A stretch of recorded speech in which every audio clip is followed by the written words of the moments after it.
Vous savez, via nos antennes régionales ou sur nos différentes applications. Vous nous regardez à la télévision du côté de Mamon, la ville Carrefour. Merci de votre fidélité. Ou plutôt, avant, vous êtes du côté de Kindia, Kania, la ville de la capitale des agrumes. Merci de nous écouter également de ce côté. Ou dans le Kakandé, vous nous écoutez sur Radio Espace Bokeh. C'est un plaisir de vous servir dans les contreforts du Fouta Jalon. Vous nous écoutez sur Radio Espace Fouta. Vous nous écoutez en forêt sur Radio Espace Forêt et à Kanka Nabaya sur Radio Espace Kanka. Merci de votre fidélité. Merci de rester fidèle à cette émission musulmane des médias en Guinée. Jusqu'où comptent aller les autorités? Nous posons cette question. Quelles sont les répercussions juridiques de ces actions? Nous nous intéressons ce matin à Dr Alassane Makanira Kake. Vous savez, il est juriste. Il sera avec nous dans le Before GG. Et si tout va bien, Jeanne Lagarde de Reporters sans frontières prendra également la parole dans cette émission. Nous parlerons politique. Le ministère de l'administration du territoire est-il habilité à superviser les congrès des partis politiques? Nous posons cette question. Nous savons que c'est la tutelle des partis politiques. Nous aurons le regard d'un juriste là-dessus. Et puis nous nous rendrons du côté du Sénégal où Ousmane Sonko a été donc, on pose la question, est-il de retour dans la course à la présidentielle? Nous aurons Mohamed Lamine Danté de la coalition Yewi Askamui. Il est le coordonnateur de la plateforme des leaders alliés du candidat Ousmane Sonko. D'autres sujets, bien évidemment, viendront meubler cet autre numéro du Before GG pour votre bonheur. Encore une fois, merci de nous rejoindre avec Daouda Mohamed Kamara en studio. Bonjour Daouda, bienvenue. Oui, bonjour Djadja, bonjour à tous. Bonjour coach Caps. Bonjour Madame Yoro. Bien.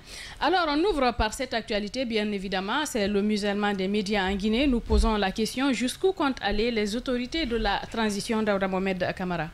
Oui, cette question, elle est bien légitime. Parce que quand on observe un peu ce qui est en train d'aujourd'hui se passer depuis quelques jours, on ne fait que parler du même sujet. Et c'est vrai aujourd'hui que les autorités, chacun quand même sait que l'État, il est celui qui est fort. Il a la possibilité ou la capacité de faire de son peuple ce qu'il veut. Mais de là à vouloir coûte que coûte...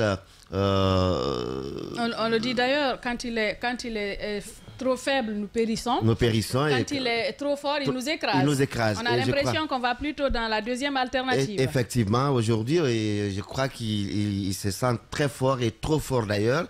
Et il est en train de nous écraser avec les acteurs politiques, l'opposant le plus redoutable, on peut dire, de l'Afrique qui ne peut plus remettre les pieds en attendant, en tout cas, les pieds au pays. Et c'est le Sidia Touré qui ne rentre plus. Les acteurs de la société civile qui n'ont plus de voix. Quand ils doivent faire une déclaration, il faut le faire en catimini. Il faut se cacher parfois pour faire des déclarations. Aujourd'hui, c'est la presse qui est également sous, je vais dire, sous le poids de cette... Qui est bâillonnée. Qui est bâillonnée, qui est sous le poids de cette gouvernance, je vais dire. Et aujourd'hui, je crois qu'il y a lieu de prendre un peu de recul. Oui. De prendre un peu de recul parce que on va nous faire taire, c'est vrai. On va nous faire taire comme on est en train de le faire. On va essayer de nous faire taire. Mais ça va durer combien de temps? Est-ce que ça va être éternellement? Est-ce que ça va s'arrêter quand tout devra s'arrêter? Ça va s'arrêter. Ça s'arrêtera de toute façon.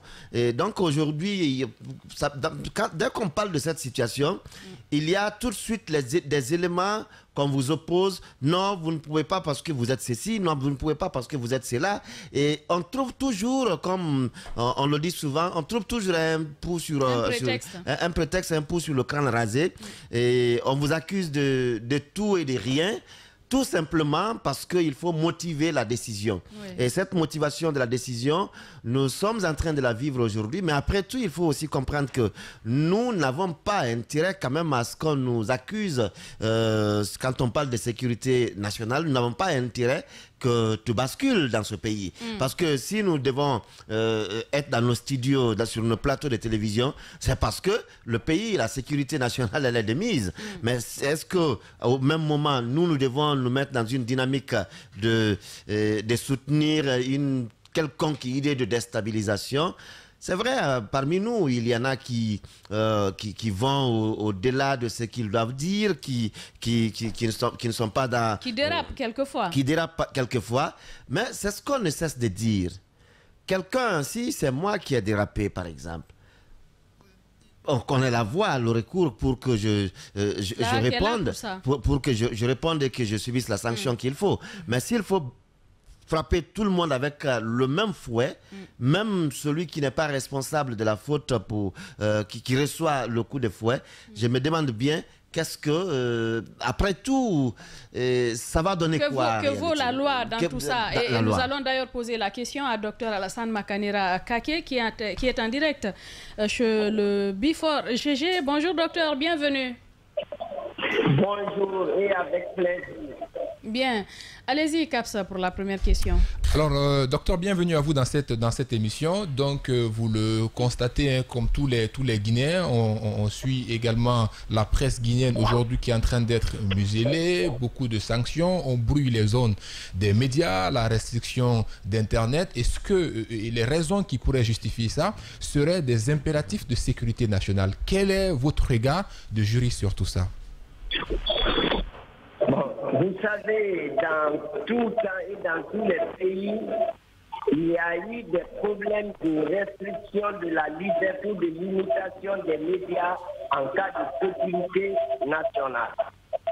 Ça ne pose pas de problème, mais la question fondamentale qu'on doit poser, c'est sur quelle base de fait il y a cette question de sécurité nationale. Parce que je ne voudrais pas dire que les États-Unis, on l'a fait, en France, on fait, au Maroc, on le fait, non. Docteur, si vous permettez, il y a des échos. Il y a des échos là où vous êtes. Est-ce que vous pouvez vous déplacer un peu, s'il vous plaît, pour que vous soyez mieux entendu par nos auditeurs et nos téléspectateurs? C'est bon, allez-y. Je dis en fait, le problème de sécurité nationale est un pour tout pour permettre à la limitation des libertés des citoyens. Mais il faudrait bien qu'il y ait un endossement juridique.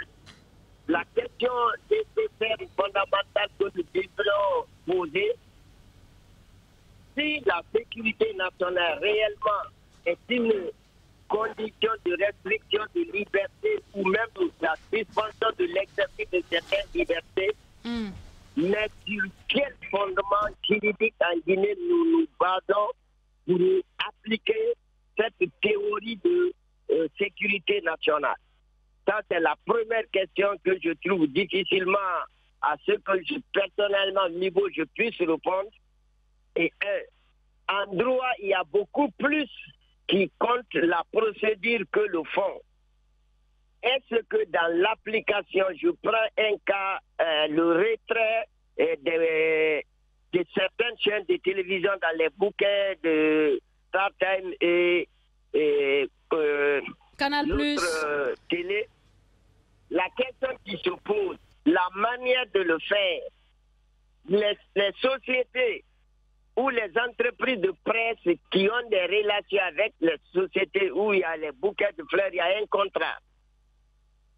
Si ils se voient directement dans l'obligation de ne pas pouvoir exercer leurs droits dans ce contrat, cela signifie que les entreprises là, peuvent porter plainte, peuvent saisir le juge pour violation de leurs droits des sociétés là qui ont violé les obligations contractuelles. Et c'est à partir de là le soubassement, la décision de l'État pour dire de suspendre va être prise et justifiée auprès du juge.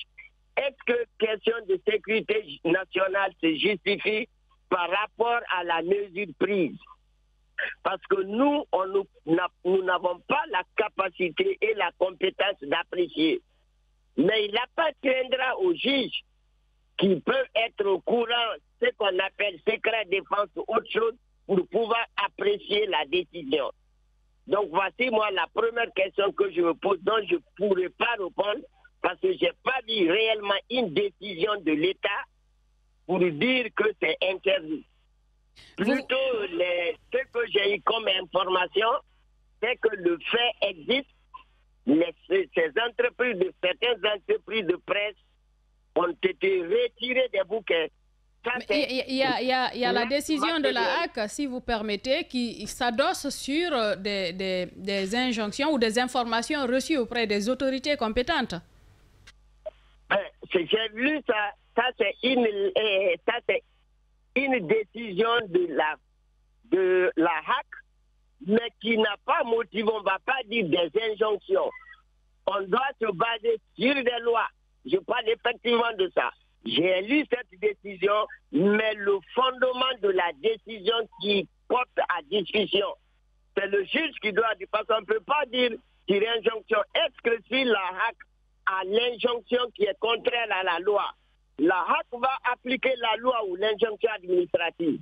C'est pour ça que je dis, il appartient au juge qu'on dise cette injonction est un décret, est un arrêté. Si c'est un décret ou un arrêté, a-t-il visé quelle disposition légale? On verra maintenant la légalité de la décision. Je le dis en contournant. Le problème, c'est là. Parce que la décision est motivée. Il s'agit parce que le motif, c'est sécurité nationale. Et quand une décision est motivée, on peut attaquer cette décision pour vérifier est-ce que le motif invoqué est valable. Parce que c'est motivé. Si ce n'était pas motivé, c'est peut-être beaucoup plus complexe. Mais on dit que c'est question de sécurité nationale. L'administration, le HAC, a motivé sa décision. Les organes de presse qui ont été touchés par cette mesure ont le droit de saisir le juge pour vérifier est-ce que le motif invoqué qu'on appelle le contrôle de la légalité interne, est-ce que ça se justifie? Si ça ne se justifie pas, le juge casse la décision. Pour moi, il n'y a pas assez de débat là-dessus. Très bien. Donc, à vous comprendre, aujourd'hui, la presse est en droit d'ester en justice la haute autorité de la communication. N'importe quelle décision administrative à l'encontre d'un administré est susceptible de contrôle devant le juge. Donc, ce n'est pas seulement pour n'importe quelle décision. Pour la simple raison, la loi est claire. L'action de l'administration et son activité doivent être conformes à la loi. Donc, l'administration va dire sur quel fondement légal elle a pris cette décision. Le juge va vérifier, va dire c'est dans quelle loi. Et si cette loi n'existe pas, le juge pourrait annuler sa décision. C'est tellement simple qu'il n'y a pas de problème là. C'est tellement organisé en Guinée, mais il suffit qu'on parte vers le droit. C'est un pays doté d'instruments juridiques nécessaires pour faire fonctionner un État moderne. Vous parlez de droit, docteur Alassane Makane Rakake. Vous parlez de... Le président de la République jusqu'au dernier fonctionnaire peut être sujet d'un recours. Alors, vous parlez de droit. On a quand même écouté, par exemple, le ministre porte-parole du gouvernement quand il s'est agi de la restriction d'accès sur les réseaux sociaux. Dans une communication, il a ressorti que ce n'était pas un droit. Les réseaux sociaux en Guinée, ce n'était pas un droit. Internet, je vais dire. Internet n'était pas un droit en Guinée à l'écouter.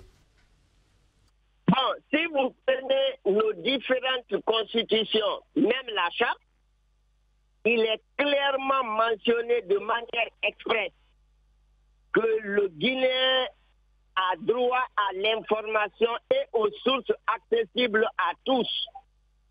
Les réseaux sociaux informent et c'est une source accessible à tous. Donc, tout ce qui se passe là-bas est lié aux droits et libertés reconnus par la loi. Voici ce que la loi dit. Toute source d'information accessible à tous, le Guinéen a droit à cela.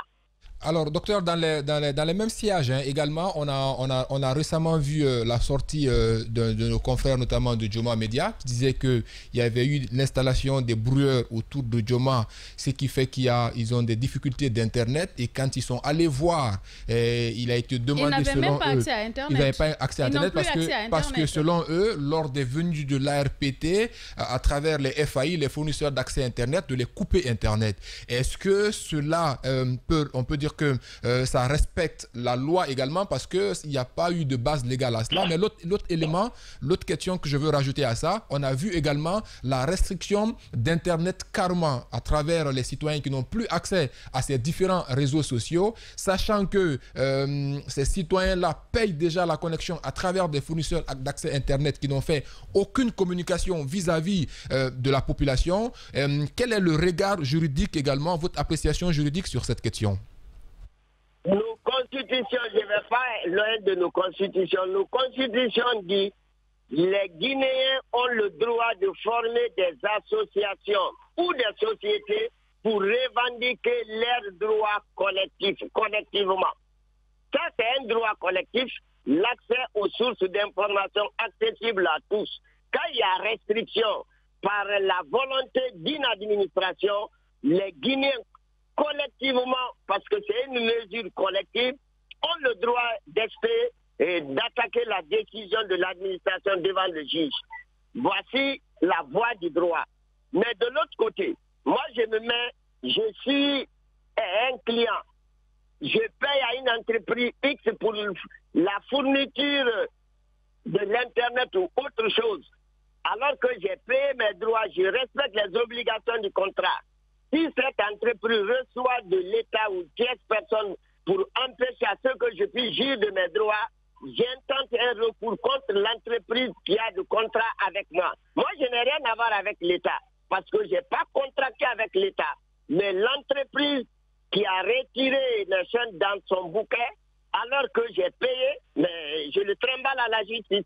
C'est ce que dit la loi pour inexécution des obligations contractuelles. Maintenant, c'est lui qui lui a dit de bloquer. Et ça, c'est son problème. Moi, c'est que j'ai le droit qu'il me fournisse. Il doit exécuter ses obligations vis-à-vis de moi. S'il ne le fait pas, j'intente un recours devant le juge pour inexécution des obligations contractuelles en demandant des dommages et intérêts. C'est ce que je fais. Bien. Si je comprends bien ce que vous dites ce matin, c'est que par rapport au musellement de la presse aujourd'hui, seul un juge pourra nous dire sur quelle base les autorités sont en train d'agir. Parce que pour l'instant, ce n'est pas motivé. C'est vrai que la décision de la HAC évoque une question de sécurité nationale. Donc, c'est aux médias d'aller vers un juge, intenter une procédure qui pourrait éclairer la lanterne de l'opinion. C'est cela? Exactement, c'est cela. Et il faut cela pour que la jurisprudence guinéenne évolue, pour que les Guinéens puissent comprendre le droit, pour que surtout l'administrateur sache que son action et son activité doivent être conformes à la loi qu'on appelle principe de la légalité. Quand on est agent public, on ne fait pas ce qu'on veut, mais on fait conformément à ce qui est dit par la loi. Là, mais pour y parvenir, il faut l'effort de chacun. Ça veut dire le citoyen doit agir, la victime doit agir, il faut que le juge parle. Mais il ne faut pas laisser comme ça, il faut faire bouger le droit. Parce qu'en intentant de recours, on fait avancer l'administration, on aide l'administration. Le juge n'est pas contre l'administration. Saisir un juge pour intenter un recours contre une décision de l'administration, ce n'est pas contre le signataire, c'est contre l'acte qui est censé être légal. Parce qu'on fait toujours la confusion en Guinée. Quand on attaque un décret, on dit il attaque le président de la République, le droit à séparer la personne du président et l'acte du président de la République qui n'appartient pas au président de la République. Son acte ne lui appartient pas, ça appartient au peuple. Il agit au nom du peuple. Donc c'est l'acte du peuple que tu attaques. Mais les Guinéens, souvent, on se méfie de dire non, quand tu attaques l'acte, c'est pas pour lui, c'est pour le peuple. Bien. Alassane Makanira Kake, docteur Alassane Makanira Kake. Allez-y, Daouda Mohamed Kamara. Alors, l'autre question, vous l'avez dit, c'est pas le président qu'on attaque, mais l'acte du peuple, parce que c'est le peuple qui l'y a apporté. Alors, l'autre question, quand vous parlez, on vous oppose tout de suite. Nous sommes en transition, nous sommes dans une période d'exception et les choses doivent être ainsi. Bon, faites attention à cette expression. La Guinée, nous avons connu des transitions. Ce que j'ai apprécié avec la transition actuelle, c'est que les autorités de la transition nous ont doté d'une charte qu'on appelle Constitution de la transition. Donc, dire période d'exception, il faut qu'on mette cela entre griffes. Cette période d'exception a sa loi. Sous l'ancien Conté, il n'y avait aucune loi. Sous Dadis, il n'y avait aucune loi. Konaté, aucune loi. Mais cette fois-ci, il y a une loi. On ne peut pas... on a dit des minimum, on a des principes. Cela veut tout simplement dire l'actuelle autorité a organisé son propre pouvoir parce que la charte était une charte octroyée et a limité son propre pouvoir. L'unique chose qu'on pourrait demander à ces autorités, est-ce que la charte qu'elle a promulguée, elle respecte cette charte? Donc, si en dehors de la charte, on peut parler maintenant de période d'exception. Ça veut dire la partie non couverte par la charte, cette partie peut être traitée dans le cas d'exception. Mais toutes les parties couvertes par la charte doivent être réglées et respecter la charte. C'est pourquoi j'ai dit, mettons entre guillemets, parce qu'on s'est doté d'une loi constitutionnelle pour la transition. Bien, docteur Alassane Makanira Kake, juriste, on va faire cette transition, bien évidemment, de la presse à la politique, Daouda Mohamed. Justement, docteur Alassane Makanira Kake, on a vu cette autre sortie du ministre de l'Administration du Territoire et de la Décentralisation, qui est une sortie qui paraît comme une menace aussi contre les acteurs politiques, exigeant aujourd'hui la tenue des congrès pour tous les présidents de partis dont les mandats sont arrivés à terme, au point d'ailleurs que ce soit le MATD qui vienne superviser ces congrès. On reviendra à la même chose. La loi guinéenne de tout temps et dans tous les pays civilisés, l'action de l'administration doit respecter le principe de la légalité.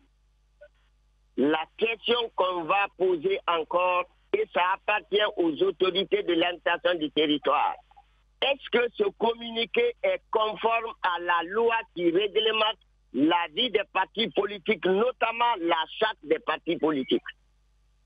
C'est ça d'abord. Il ne faut jamais qu'on oublie cela.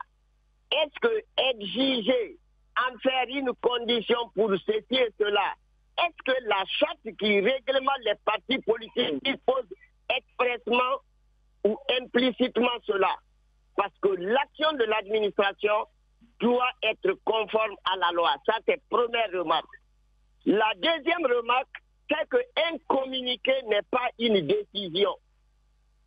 Une décision administrative, dans ce cas, doit être une décision exécutoire qui respecte les principes fondamentaux d'élaboration d'une décision. Bon, pour cette fois, c'est pas un communiqué, c'est pas un communiqué, encore moins un arrêté, c'est une interview dans laquelle il a déjà annoncé les couleurs de la tenue de ces congrès au sein des partis politiques. Mais c'est vrai que, docteur, si vous permettez, vous m'entendez? Je dirais que... Oui.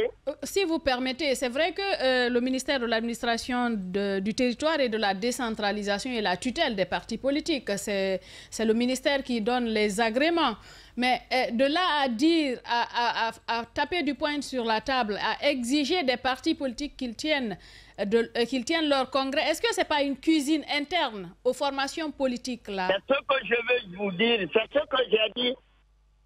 Je dis, est-ce que cette décision ou cette déclaration est conforme à la charte des partis politiques? Maintenant, c'est très simple. Maintenant, s'il y a une décision, la décision va dire vu tel article. Le juge va vérifier est-ce que vraiment l'article qui est dit est conforme. Si ce n'est pas conforme, le juge annule. Maintenant, quand le ministre tient des propos face des déclarations, on ne peut rien faire d'abord parce que l'acte n'a pas porté, c'est l'acte préparatoire. On ne peut pas attaquer un acte préparatoire à une décision. Il faudrait que la décision soit prise et puis notifiée ou publiée. C'est en ce sens qu'on se sert d'une copie de la décision pour attaquer devant le juge. À l'heure là, moi je dirais les parties ne doivent faire que simple constat en attendant la décision. Bien. C'est ça là. Quand je dis je vais vous faire ça, très loin, il ne faut pas aller dire que je vous l'ai déjà fait. Attendez à ce que je fasse. Parce que vous ne pouvez pas dire il veut me faire ça. Il veut me faire ça. Non. Il m'a fait ça. C'est ce qui est une infraction. Donc, c'est l'action posée qui peut constituer une infraction. Docteur Alassane Makanira Kake, juriste, merci d'avoir accepté notre invitation ce matin. Merci, avec plaisir. Bien, nous continuons l'émission ici. Coach Caps, on a écouté Dr Alassane Makanira Kake sur deux pans, deux volets bien évidemment. D'abord sur le musulman des médias. La vision juridique, que dit la loi en la matière? Justement, on a écouté Dr Makanira, il nous a dit clairement qu'il se pose lui-même la question, quelle est la base légale de cette décision-là qui est prise. Et encore une fois, je pense que c'est ce qu'on a tenté de rappeler toutes les fois où on a parlé de cette problématique-là. Aujourd'hui, il y a eu un problème en termes de procédure liée à la façon dont les choses se sont passées. Ça, c'est la première chose. La seconde chose qu'il faut relever, encore une fois, même dans la décision, même dans ce communiqué ou cette décision de la HAC de saisir le bouquet Canal+ pour le retrait de ces différentes chaînes de télévision sur leur bouquet, là-dedans, on voit seulement les raisons. Mais il n'y a aucune base légale qui ressort là-dedans pour dire cette décision-là s'appuie sur quoi avant de pouvoir la prendre. Et ça, c'est beaucoup d'interrogations. Et aujourd'hui, on peut comprendre que quand on dit, dès qu'on invoque des impératifs de sécurité nationale, c'est la panique. On sait que la sécurité nationale se met au-dessus de tout. Mais dans un pays de droit, même quand on parle de sécurité nationale, on doit pouvoir ressortir ce que dit la loi quand il y a des impératifs de sécurité nationale, la façon dont on doit pouvoir s'y prendre. Encore une fois, Madame Yero, moi je pense que toute cette situation-là aurait pu se régler rien qu'en appelant les uns et les autres autour de la table et en les partageant un certain nombre d'éléments qui peuvent les être partagés afin qu'ils puissent comprendre les bien fondés d'une telle décision. Parce qu'encore une fois, on l'a beaucoup rappelé ici, personne n'a intérêt qu'il n'y ait pas de cohésion en Guinée. Personne n'a intérêt qu'il y ait une forme de guerre en Guinée, parce qu'encore une fois, quand on parle de sécurité nationale, c'est la vie de tous les Guinéens qui sont en danger. Donc quand on vient voir... Tout le monde est concerné. Tout le monde est concerné. Donc encore une fois, il faut partager à un moment donné un certain nombre d'éléments avec les gens. On a vu ici le brouillage des médias ici, des ondes des radios. Jusque là où on est, on n'a vu aucune information là-dessus. Et même ce qui est pire dans l'histoire, au début, quand on voyait la restriction des réseaux sociaux, on a vu une des sorties du ministre porte-parole du gouvernement, qui est d'ailleurs le ministre des Télécommunications,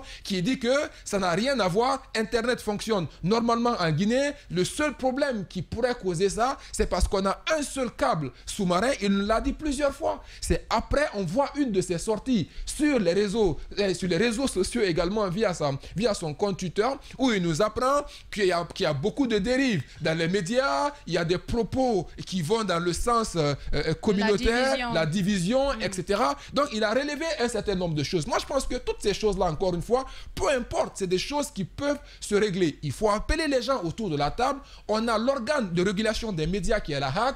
Si par exemple, dans un média... Parce qu'il faut oser le dire, la critique est différente de la dérive. Exactement. En tant que journaliste, vous pouvez être très critique face aux autorités, face à n'importe quelle situation qui n'aide pas le pays à aller de l'avant.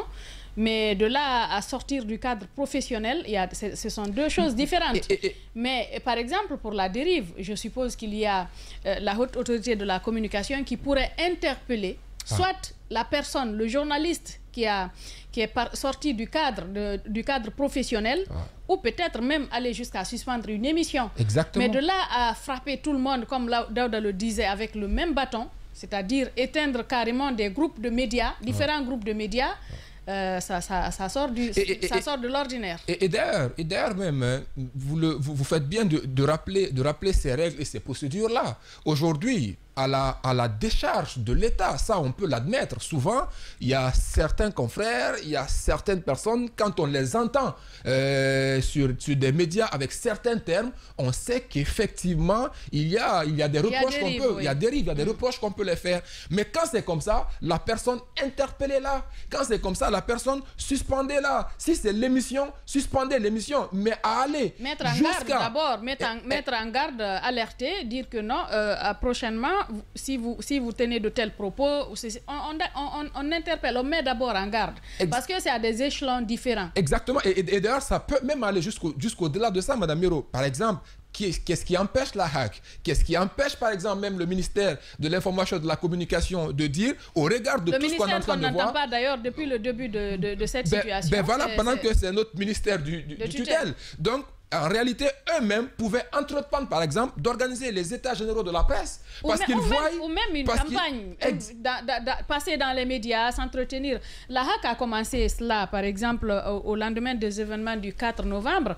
La HAC a commencé un tel travail à appeler les journalistes pour parler du traitement, justement, de l'information autour de cette situation. Cela a été fait. Je me dis que ça, c'est professionnel. Ça, c'est dans le sens d'amener les journalistes à être plus professionnels, aller dans le respect de l'éthique et de la déontologie. Prendre leurs responsabilités. À prendre leurs responsabilités parce qu'on est tous responsables face au devenir de notre pays, la Guinée. Exactement. D'ailleurs, il y a une chose, Madame Yoro. Moi, encore une fois, on dit, quelle que soit la décision, avant d'attaquer le fond, c'est la forme qu'on est en train de regarder. Aujourd'hui, on peut bien et bien prendre des exemples sur des pays comme les États-Unis, comme la France, etc.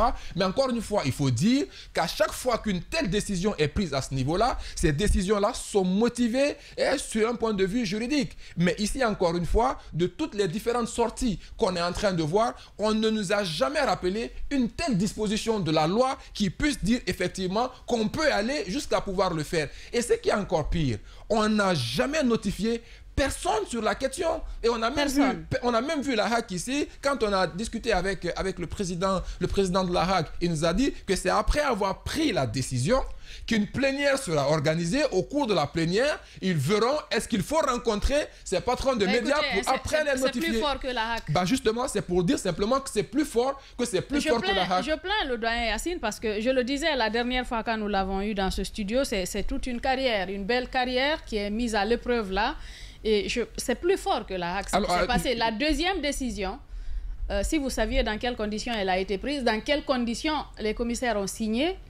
Je veux juste terminer avec ce petit bout-là. Aujourd'hui, il n'est jamais trop tard pour bien faire. Aujourd'hui, on est arrivé à retirer les différentes chaînes de télé sur le bouquet, les zones des médias brouillées, Internet restreint. Encore une fois, aujourd'hui, il faut chercher à arranger les choses. Appelez les gens autour de la table. Discutons-en. Si vous avez des reproches à faire aux médias, dites-leur voici ce que nous vous reprochons. Les médias vous diront voici ce que nous vous proposons pour que nous puissions sortir de ces crises-là. Au-delà de ça, Madame Yoro, un élément très important. On peut aller plus loin parce qu'on voit les sorties, les articles pour dire que les médias, beaucoup de médias, pour dire presque tous les médias, doivent à l'État en termes de redevance. Cela, encore une fois, ne devrait pas justifier le fait. Ce n'est pas une raison. Aujourd'hui, les entreprises privées peuvent avoir des difficultés. Et par exemple, dans des pays comme les États-Unis, Madame Yoro, on peut les citer en exemple. Là-bas, on donne la chance à toute entreprise de pouvoir échouer au moins une fois. Quand vous échouez une fois, on vous réinjecte, on vous met même de l'argent à votre disposition pour que vous puissiez vous relever. Ici, on a des problèmes en lien avec le paiement des redevances. L'État peut trouver des moyens de le faire. Combien d'entreprises privées qui pèsent aujourd'hui plus que même les médias en termes de chiffre d'affaires doivent des redevances à l'État, mais ces gens-là n'ont pas été coupés. Donc encore une fois, il ne faudrait pas quelque part se cacher derrière certaines choses pour prendre certaines décisions. Je pense que l'impératif de sécurité nationale, c'est une raison socialement acceptable qu'ils ont trouvée pour dire on va avancer ça, mais il y a des raisons sous-jacentes à ça. Appelez-nous et partagez ça avec nous et ensemble on peut faire de sorte que tout puisse aller bien. Bien, allez-y Daouda pour... Oui, je crois qu'aujourd'hui il est difficile parce que quand on prend un peu la situation, il y a lieu de se poser des questions. En quoi les médias peuvent-ils être utiles à la préservation de la sécurité nationale? Lorsque cette question est posée, je crois qu'on ira dans le même sens de réfléchir sur comment ou quelle doit être la partition de chacun pour la préservation de la sécurité. Chacun a un rôle à jouer pour la préservation de la sécurité nationale. Mais aujourd'hui, on pense que votre vie menace la sécurité nationale. Alors que vous avez été toujours là, il y a pour alerter justement. Pour alerter. Que les choses se passent bien. Pour que les choses se passent bien. On se rappelle encore, Madame Hiro, sur le 4 novembre passé, avec l'évasion de Claude Pivier et autres. On s'est retrouvés dans ce studio, c'était pour dissiper un peu les inquiétudes. Oui. Parce que la population, il y en a qui étaient partis vite en besogne pour dire c'est un coup d'État. Mais il a fallu nos émissions pour que les citoyens comprennent que ce n'est absolument pas un coup d'État, mais plutôt... Voilà ce qui se passe. C'est une tentative d'évasion. C'est la maison centrale qui a été attaquée. Et quel est aujourd'hui le niveau d'évolution de la richesse de cette... Et même si un peu plus loin, nous le savons, on ne l'a pas dit. On a relayé ce qui a été plutôt plausible. Même si l'autre question n'est pas occultée. Donc, on a permis aux citoyens de comprendre la chose et de ne plus avoir peur. De casser ses inquiétudes pour lui permettre de vaquer librement à ses occupations. Oui. Mais si on nous dit de nous taire, on se tait. Et le téléphone arabe va marcher. Les gens dans les quartiers vont s'informer, ils vont discuter, ils vont passer les messages. Les réseaux sociaux. Des bouches à oreille. Les réseaux sociaux. On a dit ici des images que nous avons reçues. Le 4 novembre, les images qu'on a reçues, on s'est dit, bon, attends, on ne peut pas diffuser ces images. On s'est abstenu. On dit, on ne les diffuse pas. Mais ceux qui sont derrière ces machines, ceux qui manipulent ces caméras de surveillance, ce sont eux-mêmes qui ont pris ces vidéos pour donner aux blogueurs. Aujourd'hui, la sortie des blogueurs, ça amène à beaucoup de discussions. Mais qui les entretient? C'est ceux qui sont censés donner la bonne information. Ils ont des sources. Ceux qui sont censés donner la bonne information parce que c'est eux qui sont dans l'information. C'est eux qui prennent ces images. C'est eux qui prennent ces informations qui balancent aux blogueurs. Sinon, un blogueur, par exemple, qui a couché aux États-Unis, si ça ne sort pas de la présidence, il ne peut pas savoir comment le président a porté son béret. Il ne peut pas le savoir. Mais il faut bien quelqu'un à côté du président qui lui balance cette photo. C'est pour cela justement que je parlais de la responsabilité des différents services. Des différents services. Il ne faudrait pas rejeter votre faiblesse sur les médias. Sur les médias, aujourd'hui, il y a un problème, je vais terminer. Il y a un problème fondamentalement autour de notre administration. Parce que quand vous allez dans les départements ministériels, il y a des choses qui se passent dans la plus grande discrétion, mais à la minute qui se retrouvent sur les réseaux sociaux, qui se retrouvent dans les lives des blogueurs, vous voulez dire que ce sont les médias qui ont fait ça? Ce ne sont pas les médias. Oui. Les médias traditionnels que nous sommes, ce n'est pas nous qui le faisons, mais nettoyez autour de vous. Il y a des gens autour de vous avec lesquels vous montez, vous descendez. Oui. Vous pensez qu'ils sont là pour vous, mais c'est eux qui vous vendent cadeaux, là, comme on le dit. C'est eux qui sortent les informations que vous pensez être sensibles et cachées. ce ne sont pas les médias guinéens quand même. Oui. Parce que des blogueurs, ce ne sont pas des médias guinéens. Mais ce sont des médias, ce sont des blogueurs qui dévoilent les secrets, je vais dire, les plus redoutables. Ils cherchent de l'audience, de l'audimat. Ils cherchent de l'audimat, mais il y a aussi, des, je ne sais pas comment je vais les appeler, il y a des amis qui se présentent comme des amis, des collaborateurs, qui leur balancent, qui vous balance à ces blogueurs et votre vie se retrouve sur la toile. Vous voulez vous en prendre aux médias. De sérénité. Allez-y. Voilà ce que je voulais dire. Ce que je voulais dire rapidement, Madame Yoro. Aujourd'hui, regardez ce que Daouda était en train de dire. Aujourd'hui, l'information, il n'y a pas de secret au sein de l'administration publique. Tout ce qui se passe à l'instant T, ça se retrouve sur la toile.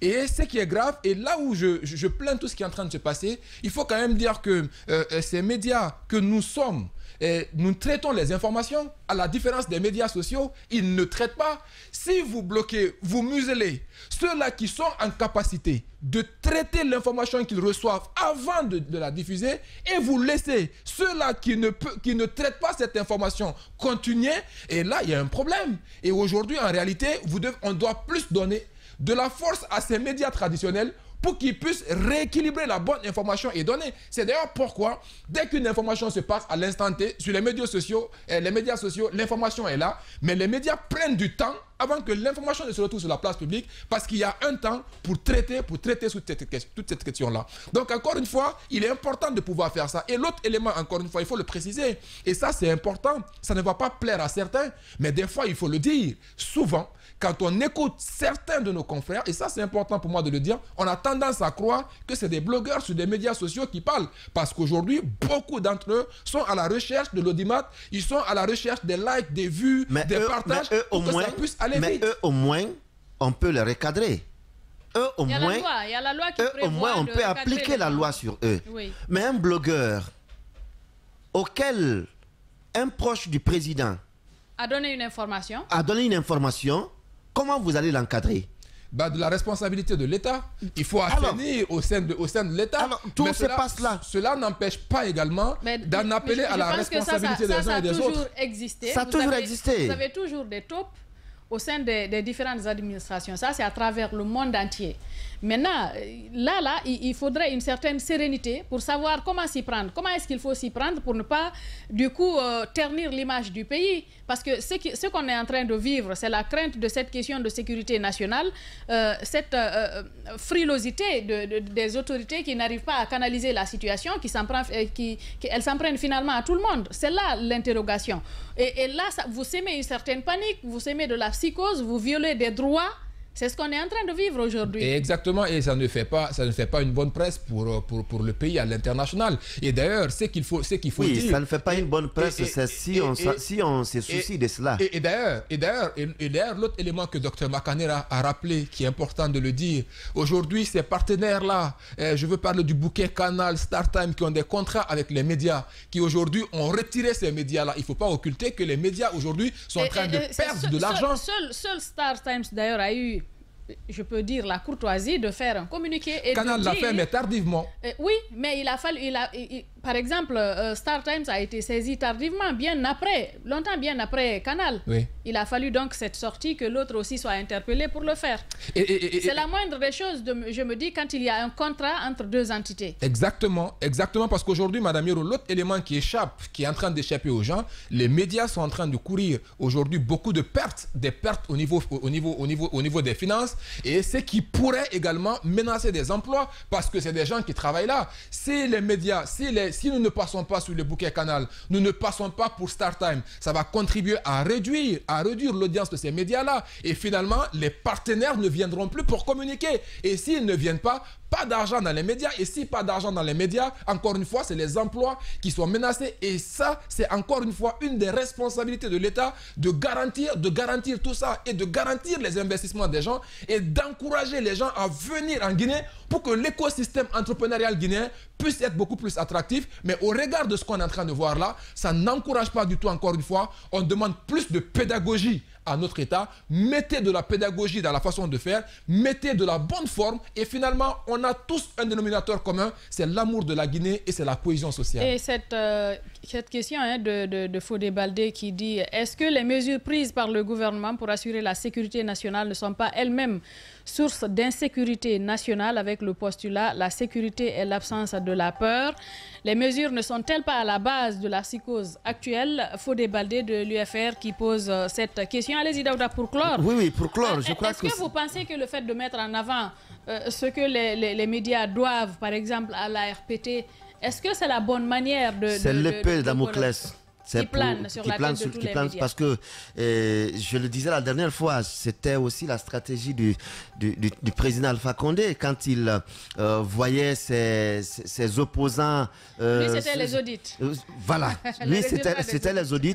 Si vous n'arrêtez pas, je vais publier les résultats des audits. Et aujourd'hui, la tactique du CNRD, si vous continuez à parler, on va vous opposer, on va vous fermer parce que vous nous devez des redevances. Ben, il y en a qui ont lu sur certains sites la sortie de Abdoulaye Kourouma du RRD. C'est pas 60 milliards parce que tout de suite je viens de la voir. Peut-être qu'il y a eu une erreur de frappe, c'est pas 60 milliards, mais c'est plutôt 6 milliards. Qu'il a dit près de 6 milliards. Parce que nous, on tombe des nues en apprenant une telle information. On l'a prise avec des pincettes. Avec les pincettes, oui. C'est pas 60 milliards. Mais de ma communication tout à l'heure avec lui, c'est près de 6 milliards. Parce que nous parlions ici la dernière fois, Tamba parlait de près de 5 milliards que les médias devraient... Alors, tous les médias réunis quand même, c'est... Est-ce que ce sont ces 5 milliards qui vont empêcher la Guinée de prendre son envol? Est-ce que c'est ce qui va empêcher la Guinée de donner de l'électricité? Est-ce que c'est ce qui va empêcher la Guinée de faire des goudrons? Les 6 milliards vont faire combien de goudrons? Ce que doivent des EPA, ce que doivent d'autres entreprises dans ce pays qui font des profits, de gros profits d'ailleurs, contrairement aux médias qui ne font pas de profit, c'est la survie. Oui, qui ont du mal à joindre les deux bouts. Qui ont du mal à joindre les deux bouts. Mais je crois qu'on est en train de se méprendre à la situation. On est en train de se méprendre à la situation parce que si on continue dans ce sens, ben après tout, ce n'est pas éternel, cette décision. On va peut-être aller à la fermeture de quelques médias, mais après, ça va changer quoi en réalité? Tout finit par finir. Tout finit par finir. Ça va changer quoi? Est-ce que ça va désormais dire que les portes du paradis vous sont ouvertes parce que vous avez fermé les médias et plus une mouche ne volera sur Conakry ou sur la Guinée, plus rien ne vous dérangera? Mais je crois qu'il y a des exigences même citoyennes qui doivent vous préoccuper. Bien. Des exigences qui doivent préoccuper tout un chacun. D'ailleurs, il faut le dire, tout finit par finir, tout a une fin. Mais ceci n'est qu'une turbulence pour les médias. Je suppose que on finira par voir le bout du tunnel. Voilà comment nous marquons nos premières obligations commerciales. Nous vous retrouvons dans 10 minutes sur Espace TV. Nous repartons sur le terrain. On parlait de Jeanne Lagarde de Reporters sans frontières. Nous avons vu cette déclaration de Reporters sans frontières par rapport à la situation des médias en Guinée. On en parle avec elle. Daouda Mohamed, elle est au bout du fil. Jeanne Lagarde, bonjour. Oui, bonjour à vous. Merci de répondre à nos questions ce matin dans les grandes gueules, dans le Before des grandes gueules. Bien, vous avez sorti une déclaration sur la situation que traversent actuellement les médias guinéens. Et le plus souvent, on dit tout se limite aux déclarations. Qu'est-ce que vous avez comme autre mécanisme, puisque vous demandez les comptes à l'État? Qu'est-ce que vous avez comme autre mécanisme d'exigence? Oui, alors effectivement, on a publié un communiqué de presse hier à propos de toute cette situation. Effectivement, le message, c'est quand même qu'on exige des réponses assez claires de la part des autorités. Qu'elles mettent tout en œuvre pour établir l'accès aux médias qui sont censurés et aux réseaux sociaux qui sont actuellement inaccessibles sans VPN. Pour le moment, on continue à suivre la situation. On suit les actions des associations de presse, des syndicats. On a également proposé en off une rencontre avec les autorités. Donc on espère qu'elles seront prêtes à nous rencontrer, à nous écouter. Et puis pour le moment, on continue à dénoncer en privilégiant bien sûr le dialogue en attendant de voir la suite. Bien, vous espérez être reçu par les autorités, on le dit, hein, vous ne pouvez que... je rappelle d'ailleurs que vous êtes responsable du plaidoyer en Afrique de l'Ouest au sein de Reporters sans frontières. Vous faites du plaidoyer, vous dénoncez. Il n'y a pas de mesures contraignantes en fait pour amener les États justement à se départir de ce genre de dérapage, parce qu'on parle justement de dérapage ou parce qu'on parle de musellement des médias. Qu'est-ce que vous pourrez faire d'autre à supposer qu'on refuse de vous recevoir? Est-ce que c'est habituellement arrivé que des autorités refusent de vous recevoir en pareilles circonstances? Oui, effectivement. Bon, ça peut arriver. Mais alors le fait est qu'en Guinée, notamment il y a 2 ans, donc en fin 2021, les autorités nous avaient reçus juste après l'arrivée au pouvoir des autorités de transition. RSF était la première organisation de la société civile à avoir été reçue par le Premier ministre de transition. Il s'était engagé à respecter la liberté de la presse.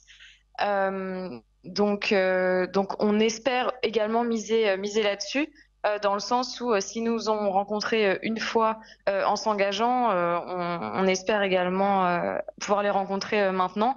Et puis dans le futur, on continue à observer, à voir. Et puis pour le reste, on verra. Le principal, c'est d'abord de privilégier un dialogue et de rester bien sûr en contact avec les journalistes sur le terrain, les syndicats, voir ce qui est possible de mettre en place. Mais voilà, pour le moment, on attend de voir comment la situation se décante. Bien, comment avez-vous analysé cette situation? Parce que vous l'avez dit, hein, à l'avènement du CNRD au pouvoir, ils vous ont reçus, ils se sont engagés à respecter la liberté de la presse, mais la situation a rapidement... Je me rappelle à l'époque que la Guinée avait d'ailleurs gagné un point. Mais comment comprendre cette dégringolade, si on peut le dire ainsi, par rapport à la situation des médias? D'abord, le brouillage des ondes de certaines radios, ensuite les restrictions au niveau Internet, et puis ce retrait progressif de certains groupes de médias, du groupe Canal+, et puis d'autres groupes ici présents en Guinée. Oui, alors effectivement, on assiste, vous l'avez dit, à une sorte de dégringolade en termes de liberté de la presse. En 2020, la Guinée était, je crois, 110e dans le classement mondial de la liberté de la presse que RSF publie chaque année. Elle est désormais, je sais qu'elle a gagné 25 places, donc elle est désormais 85e. C'est non négligeable, mais là effectivement on a peur que la Guinée baisse dans le classement au vu des récentes exactions. Depuis mai, on observe que les autorités, que la situation de la liberté de la presse est en pleine dégringolade. En tout cas, l'ampleur que prennent les atteintes à la liberté de la presse est considérable. On voit actuellement que les citoyens sont privés notamment de leur droit à l'information, tout simplement. Et puis le fait que les autorités et puis la HAC décident de suspendre des radios notamment, ou des médias, enfin que ce soit télé et radio, pour des raisons notamment de sécurité nationale, c'est alarmant. Et le pire, on va dire, c'est le silence des autorités, leur manque de réponse, leur manque de clarté.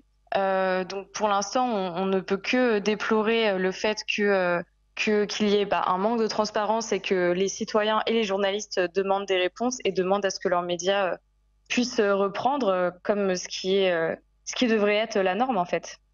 Bien, Jeanne.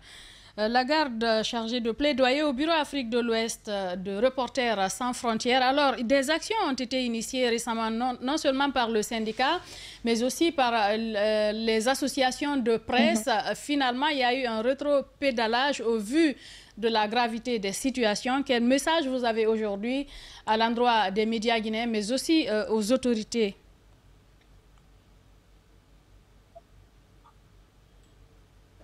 Le message qu'on peut envoyer aux autorités, c'est effectivement de comprendre ce qu'il est en train de se passer, à la fois pour les citoyens qui sont privés de leur droit d'accès à l'information, mais aussi pour les journalistes qui ne peuvent tout simplement pas faire leur travail dans de bonnes conditions.